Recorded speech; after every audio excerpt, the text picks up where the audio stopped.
வணக்கம், நான் உங்க அசோக் ஸ்ரீநிதி பேசுறேன். நேத்து நீங்க எல்லாரும் பாத்திருப்பீங்க, பத்திரிகைகளையும் நியூஸ் சேனல்லையும், நான் ஏதோ ஒரு போலீஸ் ஸ்டேஷனுக்கு போய் ஒரு பெண் எஸ்ஐ கிட்ட வந்து தகாத வார்த்தைகள்ல திட்டி பிளஸ் அவங்களுக்கு வந்து கொலை மிரட்டல்ல கொடுத்து பேப்பர்ஸ் எல்லாம் கிழிச்சு வீசினதா என் மேல வந்து ஒரு வழக்கு பதிவு செஞ்சிருக்காங்க. இது எப்படி இருக்குன்னா, சாத்தான் குளத்துல எப்படி ஜெயராஜ் பினிக்ஸோட குடும்பத்தை சீரழிச்சாங்களோ அதே மாதிரி என் குடும்பம் இப்ப டார்கெட் பண்ணப்படுது. என் அம்மா இப்ப நான் பேசிட்டு இருக்கும்போது ஹாஸ்பிட்டல்ல நெஞ்சு வலின்னு உட்கார்ந்து இருக்கிறாங்க. நீங்க உண்மை என்னன்னு தெரிஞ்சுக்கணும். நான் வந்து மைவித்திராஜ் அப்படிங்கிற ஒரு 2000 கோடி மோசடியை நான் வெளிக்கொண்டு வந்திருக்கிறேன். அதுல இப்ப வழக்கு வந்து நடந்துகிட்டு இருக்கு. பொருளாதார குற்றப்பிரிவு 9.5 லட்சம் மக்கள் ஏமாற்றப்பட்டு 2451 கோடி வசூலிக்கப்பட்டு இருக்குதுன்னு கோர்ட்ல சொல்லியிருக்காங்க. ஆனா அந்த நிறுவனம் எனக்கு முதல்ல கொலை மிரட்டல் கொடுத்தாங்க. அதுக்கப்புறம் கொலை முயற்சி நடந்தது. அதுக்கப்புறம் என்ன பண்ணாங்கன்னா, அக்டோபர் மாசத்துல எல்லாத்துக்கும் மேல ஒரு படி மேல போய் என் குடும்பத்தை டார்கெட் பண்ண ஆரம்பிச்சாங்க. எங்க வீட்டு பெண்கள், என் அம்மா 60 வயசு அம்மா, அவங்களோட போட்டோ எடுத்து மார்க் பண்ணி ஏஐல வந்து அசிங்கமா ஒரு வீடியோ கிரியேட் பண்ணி 23,000 பேர் இருக்கிற ஒரு மைவித்திராஜ் குரூப்ல வந்து போட்டாங்க. நான் உடைஞ்சிட்டேன். எந்த மகனும் பார்க்க முடியாத சில விஷயங்கள். நான் என்ன பண்ணேன்னா, உடனடியா அதை கமிஷனருக்கு இந்த தகவலை சொன்னேன். கமிஷனர் நல்ல மனுஷன், எனக்கு வந்து ஒரு மெசேஜ் ரிப்ளை கொடுக்கறாரு. உன் குடும்பம் டார்கெட் பண்ணப்படுறத பார்க்கும்போது நான் ரொம்ப மனசு உடையறேன். ஐ எம் சாரி, நான் வந்து மன்னிப்பு கேட்டுக்கிறேன்னு சொல்லிட்டு அவர் என்ன சொல்றாரு, நான் இது மேல உடனடியா நடவடிக்கை எடுக்கிறேன்னு சொல்லிட்டு சைபர் கிரைமுக்கு இந்த கேஸை வந்து ஃபார்வர்ட் பண்றாரு. நேற்று மேல புகார் கொடுத்திருந்தாங்க பாத்தீங்களா, அவங்க தான் இதுல எஃப்ஐஆர் பதிவு செய்யறாங்க. இது எப்ப நடந்தது? அக்டோபர் 4, 5, 6 இது நடக்குது.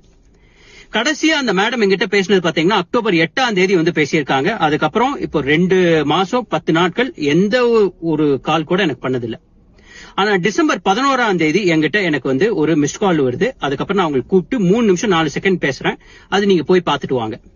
வணக்கம்ங்க. சொல்லுங்க சார். அசோக் ஸ்ரீநிதிங்க. நாங்க அந்த அம்மாக்கு அது ஒரு புகார் கொடுத்திருந்தோம் இல்லைங்க மேடம்? ஆமாங்க சார். அது போயிட்டு தாங்க சார், இன்வெஸ்டிகேஷன் போயிட்டு இருக்கு. Facebook டீடைல்காக தான் வெயிட்டிங். அது மட்டும் வந்துச்சுன்னா அடுத்த யாருன்னு பார்த்து பிக்ஸ் பண்ணி எடுக்கிறது தான். அது ஒண்ணுக்கு தான் நாங்களும் வெயிட் பண்ணிட்டே இருக்கோம். ஓகேங்க மேம். லாஸ்ட் 10 டேஸும் ஃபுல்லா இப்படியே தான் சொல்லிருக்கீங்க மேம். வரணும் இல்ல சார், எங்களுக்கு அது வரமாட்டேங்குது. நீங்க கொஞ்சம் நேரம் வரீங்களா சார்? நேர்ல வரோங்க. பட் எவ்வளவு இந்த கேஸ்க்காக எவ்வளவு முறை வந்தாச்சுங்க மேம். ஏதாவது ஒரு சின்ன பிரயோஜனம் இருக்குன்னு சொல்லுங்க மேம். ஒண்ணுமே கிடையாதுங்க. நேத்து போடுறாங்க, எப்படி மோசமெல்லாம் போடுறாங்கன்னு உங்களுக்கும் அனுப்பிச்சுட்டே தான் இருக்கிறோங்க. இல்ல நேம் உங்க பேர் போட்டிருக்காங்களா? காமனா தானே போட்டிருக்குதுல. அதுல என்னது ராம்கிரேன்னு சொல்லி ஒரு பேர்ல போஸ்ட் ஆயிருக்கு, கரெக்டா? ஆமாங்க. அது ரெகுலரா என்ன பத்தி மட்டும் தான் போட்டிருக்காங்க. இல்ல அது ஃபுல் கான்வர்சேஷன் இருந்தா வேணா கரெக்டா இருக்கும் பாருங்க. ஏன்னா பார்த்தோம், அதுல ஒரு உங்க நேம் வந்து ஆட் ஆயிடுச்சுன்னா பிரச்சனையே இல்ல. அதுதான் சார் காலைல டிஸ்கஸ் பண்ணோம். நீங்க அம்சனே வந்து டிஸ்கஸ் பண்ணிட்டேன். இதுக்கு முன்னாடியே அவன் பல முறை போட்டிருக்காங்க. நேம்ல வந்திருக்கா, அனானிமஸ் போஸ்ட்னு வந்திருக்காங்களா? ராம் கேரிங்கர்ல என் பேர் போட்டு பல போஸ்ட் போட்டு அது மட்டும் நீங்க லிங்க் அனுப்பிச்சு வைங்க எனக்கு.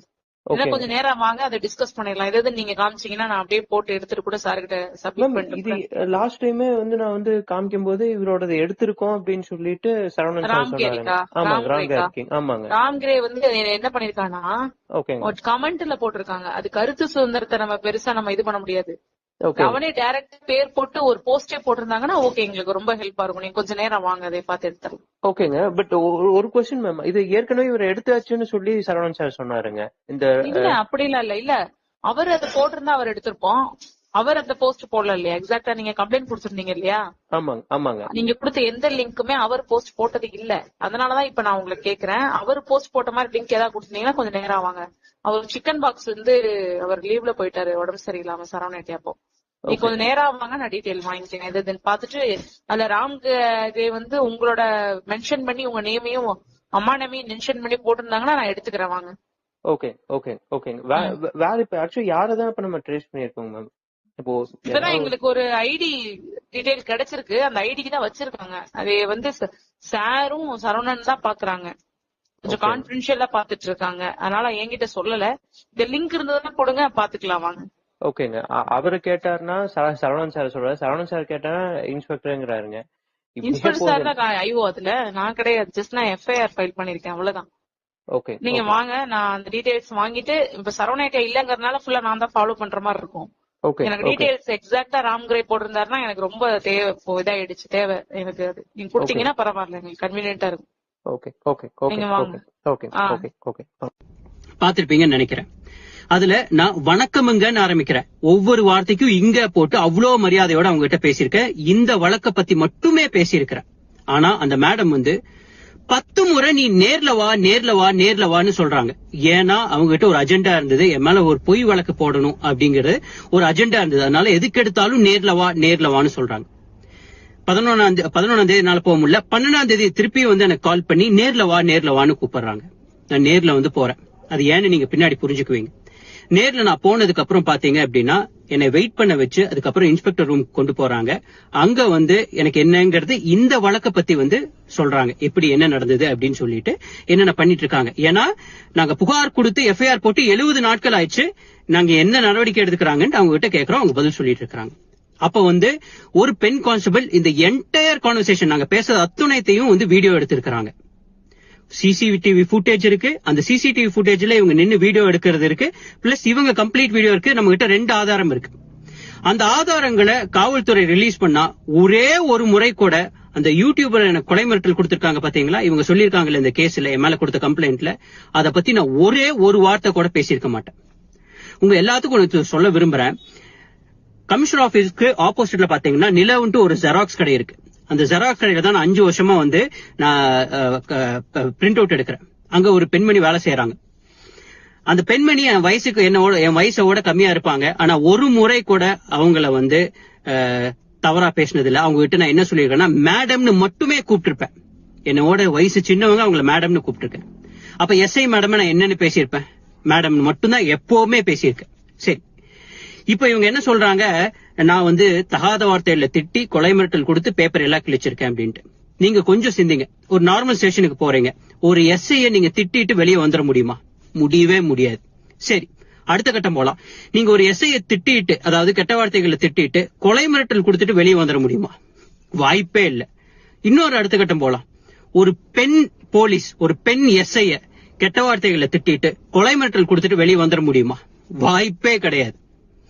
இதுக்கு எல்லாத்துக்கும் மேல ஒரு நார்மல் ஸ்டேஷன்லயே இப்ப நடக்குதுன்னா கமிஷனர் ஆபீஸ்க்குள்ள 1000 போலீஸ் இருக்கிற இடத்துல ஒரு எஸ்ஐ நம்ம அப்படி பேசிட முடியுமா? வாய்ப்பே இல்ல. இதுக்காக தான் நான் மக்கள் மன்றத்துல வந்து நான் சொல்றேன், அந்த வீடியோவை ரிலீஸ் பண்ண சொல்லுங்க. நான் ஒரு வார்த்தை மரியாதை குறைவா பேசியிருக்கேனான்ட்டு உங்களுக்கு தெரியும்.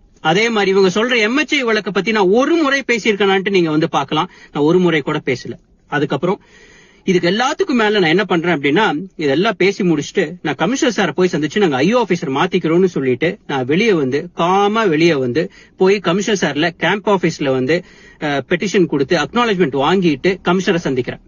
இந்த நேரத்துல தான் அந்த இன்ஸ்பெக்டர் வந்து மேல டிசி மேம்க்கு பார்த்துட்டு இறங்கி வராரு. அவரும் என்னை பாக்குறாரு, நானும் அவரை பாக்குறேன். ஒரு அவங்களோட எஸ்ஐய திட்டின நேரத்துல ஒரு பெண் எஸ்ஐய வந்து நான் திட்டி இருக்கிறேன், கொலை மிரட்டல் கொடுத்திருக்கிறேன், தகாத வார்த்தைகள்ல பேசியிருக்கேன் அப்படின்னா அந்த இன்ஸ்பெக்டர் சும்மா விட்டுருவாருங்களா?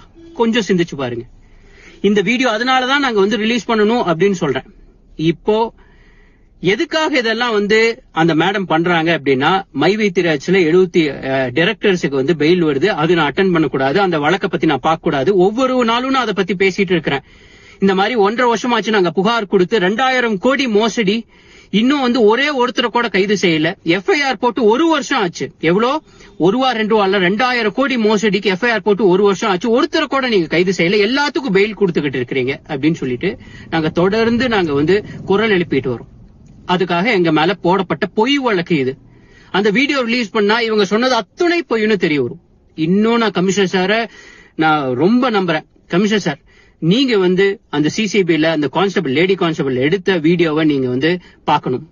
நான் அதுல ஒரு வார்த்தை தகாத வார்த்தை பேசியிருக்கேனா, இல்ல வந்து கொலை மிரட்டல் கொடுத்திருக்கேனா, பேப்பரை கிழிச்சிருக்கேனா நீங்க வந்து பாக்கணும். அதே மாதிரி சிசிடிவி ஃபுட்டேஜ் செக் பண்ணணும். நான் அரசியல்வாதிகள் கிட்ட, அதாவது அரசியல் பெரும் தலைவர்கள் கிட்ட நான் கேட்டுக்கிறேன். ஆட்சி செஞ்சுட்டு இருக்கிற ஸ்டாலின் ஐயா கிட்ட கேட்டுக்கிறேன், உதயநாட்டை கேட்டுக்கிறேன், அண்ணாமலை நாட்டை கேட்டுக்கிறேன், சீமானா நாட்டை கேட்டுக்கிறேன். தயவு செஞ்சு இந்த பொய் புகார்களை வந்து நிப்பாட்ட சொல்லுங்க காவல்துறைய. நான் தாழ்மையா கேட்டுக்கிறேன். நீங்க வந்து இதுக்காக குரல் கொடுக்கணும், இதை விசாரிக்கணும், அறிக்கைகள் கொடுக்கணும்.